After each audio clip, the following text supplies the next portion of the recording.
జగన్మోహన్ రెడ్డి గారు వాళ్ళు ట్వీట్ చేశారు, న్యాయం జరగాలి, జరిగినట్టు కనిపించాలని చెప్పడం జరిగింది. అలాగే ఈవీఎంల ద్వారా కాకుండా పేపర్ల ద్వారానే ఎలక్షన్ జరిగితే బాగుంటుంది అంటున్నారు. దీని మీద మీ అభిప్రాయం ఏంటి? ఈఎంఎల్ ద్వారాగా క్యాంప్ జరిగింది, పక్కా జరిగింది. ఎందుకంటే ఓట్లు 600 ఓట్లు ఉన్న కాడ 700 ఓట్లు మెజార్టీ అయిన అదే ఊర్లో, ఒక్కొక్క ఊర్లో. అది మనం చూపించడానికి వాళ్ళ గవర్నమెంట్ వాళ్ళ చేతిలోకి వెళ్ళిపోయింది. ఏం చేయలేక సాక్ష్యాలతో సహా చూపిస్తున్నా కానీ నమ్మట్లే జనాల్లోకి అలాగా అలా చూపించేశారు. పక్కా స్కామే. మోడీ, చంద్రబాబు, పవన్ కళ్యాణ్ ముగ్గురు కలిసి పక్కా స్కామే గెలిచారు. నిజాయితీగా గెలిచింది అయితే కాదు ఇది. ఎందుకనంటే అలా అంటారు అంటే ప్రజల్లో వ్యతిరేకత ఉంది, ప్రజా మారిపై ఈ తీర్పు అంటున్నారు. ప్రజల వ్యతిరేక అసలు ఎందుకు వచ్చింది? ప్రజల వ్యతిరేక ఏమన్నా చేయకుండా ఉండాలి. ప్రజలకి, సామాన్య ప్రజలకు మాకు కావాల్సినవన్నీ చేశాడు ఆయన. ప్రజల వ్యతిరేకత అనేది ఎక్కడా లేదు. మేము ఎలక్షన్ ద్వారాగా మేము తిరిగాము, అలా ఊళ్ళు తిరిగాము, చూసాము, కానీ ఎక్కడ వ్యతిరేకత లేదు. అంతా జగన్ అనే చెప్పారు. ఇప్పుడు ఓట్లు ఎలక్షన్ అయిపోయిన తర్వాత కూడా జగన్ కళ్ళే వేసాము. మరి ఇలా ఎందుకు జరిగిందని ప్రజలు కూడా మళ్ళీ తిరిగి కూడా చెప్తున్నారు. ఇది పక్కా స్కామే, దాంట్లో డౌటే లేదు. అభివృద్ధి కోసం వేశారు, పోలవరం కోసం, అమరావతి కోసం. అభివృద్ధి ఏమీ లేదు. వాళ్ళు ఏంటంటే ఈఎంల ద్వారా ఎక్కడ బయట తిని అన్నీ అలాగ జగన్ మీద చెప్తున్నారు, కానీ అభివృద్ధి అయితే ఏమీ లేదు. ఇది పక్కా స్కామే.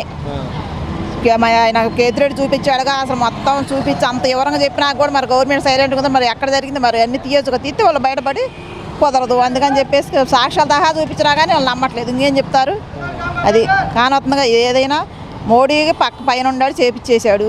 మోడీ ఏంటంటే కేంద్ర ప్రభుత్వం వాళ్ళు కాబట్టి ఎవరేం చేయలేక సైలెంట్గా ఉండాల్సి వచ్చింది.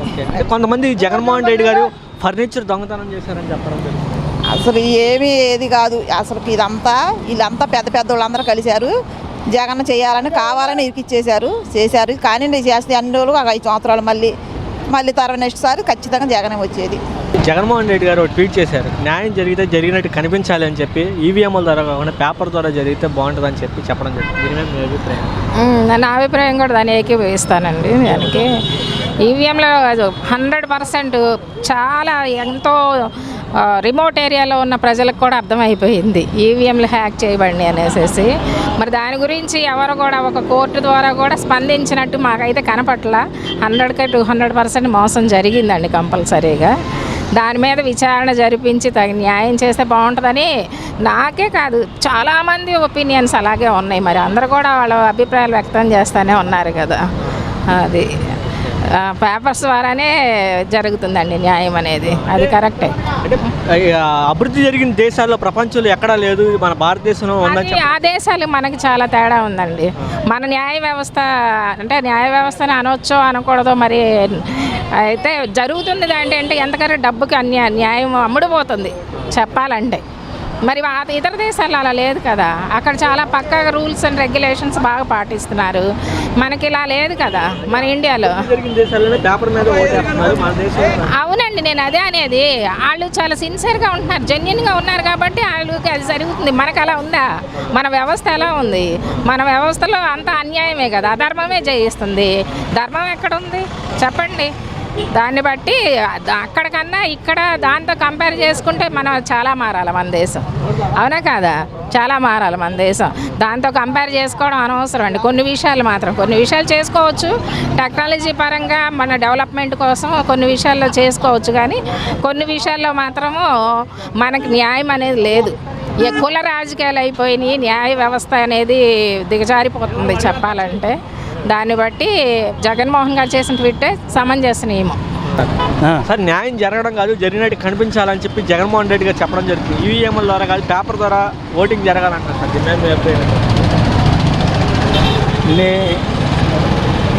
ఏం చెప్పాలండి, జరిగిందేదో జరుగుతాయి. ఎలక్షను కదా, ఆ ఎలక్షను ఒక అఫీషియల్గా డిక్లేర్ చేశారు. ఇప్పుడు గెలిచారు అన్నాక మళ్ళీ కాదు అని అంటే అదే ప్రతిసారి అయితే ఎట్లాగా? అదేదో ముందే చూడాలా. దాన్ని బట్టి ఏదైతే అందరూ ఇప్పుడు ఎలక్షన్ అనేది పబ్లిక్లోనే జరిగింది కదా, బయట ఏం జరగదు కాబట్టి ఓటమియే, గెలుపుయే. ఎవరైతే దేశంలో కొంతమంది ప్రముఖులైనటువంటి వ్యక్తులు, ఎలాన్ మస్క్ కానీ అలా ప్రపంచంలో కొంతమంది కుబేరు లాంటి వ్యక్తులు కూడా ఈ రోజున స్పందిస్తున్నారు. ఈవీఎంలో ట్యాంపరింగ్ చేసే అవకాశం. నెక్స్ట్ ఎలక్షన్కి మరి ప్రపోజల్స్ రిప్రజెంటేషన్స్ వెళ్తే గవర్నమెంట్ తప్పనిసరిగా చూస్తుంది. దాన్ని చూడాలి కూడా గవర్నమెంట్ అనేది ఏదైతే ఉందో సెంట్రల్ గవర్నమెంట్ చూడాలి. దాన్ని బట్టి ఎలక్షను ప్రజా కోరిక మేరకే కదా చేయాల్సింది. వాళ్ళంతటికి వాళ్ళకి చేయటానికి కూడా లేదు కాబట్టి ప్రజల ఆ అభిష్టాన మేరకు ఎవరైనా చేయాల్సిందే. కాబట్టి దీన్ని సెంట్రల్ గవర్నమెంట్ ఆలోచించాలి. అది అంటే కొంతమంది రాహుల్ గాంధీ గారు కానీ అలాగే ఇప్పుడు మహారాష్ట్రలో కొంతమంది ఠాక్రే లాంటి వారు కూడా బీజేపీకి 40 సీట్లు కూడా రావు, ఈవీఎం లేకపోతే అని చెప్పడం జరుగుతుంది. అవన్నీ మనం అంటే నోటు మాటలు మాట్లాడుకోవటమేనండి. పబ్లిక్ నిర్ణయం అనేది ఉంటుంది, దాని ప్రకారం జరుగుతుంది ఏదైనా సరే కదా. సార్, ఈరోజు జగన్మోహన్ రెడ్డి గారు ఒక ట్వీట్ చేశారు. న్యాయం జరగడం కాదు, జరిగినట్టు కనిపించాలి, ఈవీఎంల ద్వారా కాకుండా పేపర్ ద్వారా ఎలక్షన్ జరిగితే బాగుంటుందని చెప్పి, అలాగే జగన్మోహన్ రెడ్డి గారు అలాగే ఇప్పుడు ఈ దేశంలో కానీ ప్రపంచంలో కూడా కుబేరు లేనటువంటి కొంతమంది ఎలాన్ మస్క్ లాంటి వారు కూడా ట్వీట్ చేయడం జరిగింది. మీరు దీని మీద మీ అభిప్రాయం? యాక్చువల్గా ఏంటంటే ఇంతకుముందు కూడా పేపర్లో ఉండటం వల్ల ఎవరికి ఇటు ఇబ్బంది లేని పరిస్థితుల్లో అందరూ కూడా హ్యాపీ ఫీల్ అయ్యారు. ఓడిపోయినా గెలిచినా అందరికీ ఒక న్యాయబద్ధంగా ఉండేది. ఈవీఎంల వల్ల ఏంటంటే ఇవాళ ప్రతి దానికి కూడా ఎక్కువ వచ్చినా తక్కువ వచ్చినా అనుమానం ఎక్కువైపోయింది. కాబట్టి అన్ని రాష్ట్రాల్లో కూడా తీసేయాలని ఒక ఆలోచన విధానం ఉంది. తీసేయాలి కూడా, తీసారు కూడా. ప్రతి దేశాల్లో కూడా, అన్ని దేశాల్లో, ప్రపంచ దేశాల్లో కూడా వాళ్ళు తీయడానికి సిద్ధంగా ఉన్నారు. కాబట్టి రాబోయే రోజుల్లో పేపర్ ప్రింటింగ్ ఉంటే కరెక్ట్ అనేది మా అభిప్రాయాలు. అంటే ఎందుకని అనుకుంటున్నారు? అంటే గతంలో కూడా 2019లో కూడా జగన్మోహన్ రెడ్డి గారు ఈవీఎంల ద్వారా గెలిచారని చెప్పి టీడీపీ ఇదంతా కూడా అపోహ. ఇదంతా కరెక్ట్ కాదు. ఈవీఎం అనేది ఎవరికైనా నష్టం జరుగుతుంది, లాభం జరుగుతుంది. అధికార పార్టీలు ఉన్నప్పుడు ఎవరు ఏదైనా చేసుకోవచ్చు. దానివల్ల అది అవతల వాళ్ళకి ఇబ్బంది కలగకుండా ఉండాలంటే పేపరే కరెక్ట్ అని మా అభిప్రాయాలు వ్యక్తం చేస్తున్నాం, అంతే. అంటే ఇప్పుడు కొంతమంది అలాగే రాహుల్ గాంధీ గారు కానీ మహారాష్ట్రలో ఉన్నటువంటి కొంతమంది ఎంపీ ఒక వ్యక్తి కూడా బీజేపీకి 40 సీట్లు రావు, ఈవీఎంలు లేకపోతే అని చెప్పడం జరుగుతుంది. బీజేపీకి 40 రావో 100 రావో అనే ప్రజల తీర్పుల్లో ఉంటుంది. కానీ మేముగా మాట్లాడేది అది కరెక్ట్ కాదు. ఈవీఎంలు కరెక్ట్గా ఉన్నా లేకపోతే తప్పుగా ఉన్నా జనం ఓటేసేదని వేయాల్సిన పార్టీలకు వేస్తూ ఉంటారు.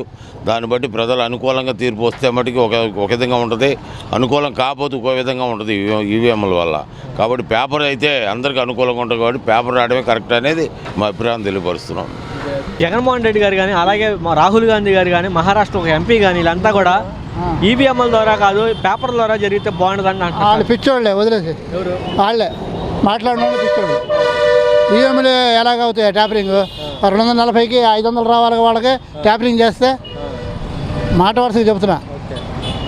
250 రావాలి కదా, లేకపోతే 260, 400 అన్నారు. 350 ట్యాపరింగ్ చేస్తే వస్తాయి, ఎక్కువ వస్తాయిగా.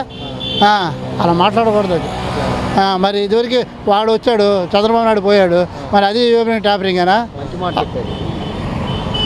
ప్రజలు తెలుసుకున్నారు.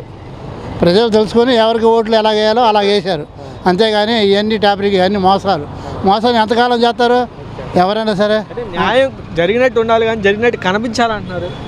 ఏం జరిగినట్టు కనిపించాలి? న్యాయం జరిగితే కనిపించాలి కదా. న్యాయం జరిగింది కదా. 5 ఏళ్ళు ప్రజలు నరకం అనిపించారు, ఇప్పుడు న్యాయం చేశారు ధర్మంగా. అది మనసులో పెట్టుకున్నారు. ఏమన్నా మీరు ఎవరికి వేసారో తెలియదు, నేను ఎవరికి వేసానో తెలియదు, మనసులో పెట్టుకుని వేశారు, అంతే. అది అంటే ఇప్పుడు ఎలాంటి మాస్క్ కానీ అలాగే రాహుల్ గాంధీ గారు కానీ మహారాష్ట్ర ఒక ఎంపీ కానీ, ఒక ఎంపీ అయితే బీజేపీకి 40 సీట్లు కూడా రావు, ఈవీఎం లేకపోతే అదే రాంగ్ అయ్యా. అది రాంగ్. వాళ్ళు 450 అన్నారు వాళ్ళు. అదే అనేది మీరు 240గా వచ్చింది, అది పద్ధతి కాదు. ఈవీఎంలే కరెక్టే. మరి అన్నీ వాళ్ళ ఇష్టం వచ్చినట్టు వేసుకోవచ్చు కదా. ఇంకా ప్రభుత్వాలు ఎందుకు, పరిపాలన ఎందుకు? ఎవరికి ఇష్టం వచ్చినట్టు వాళ్ళు వేసుకోవచ్చు కదా ఈవీఎంలు ట్యాపరింగ్ అయితే.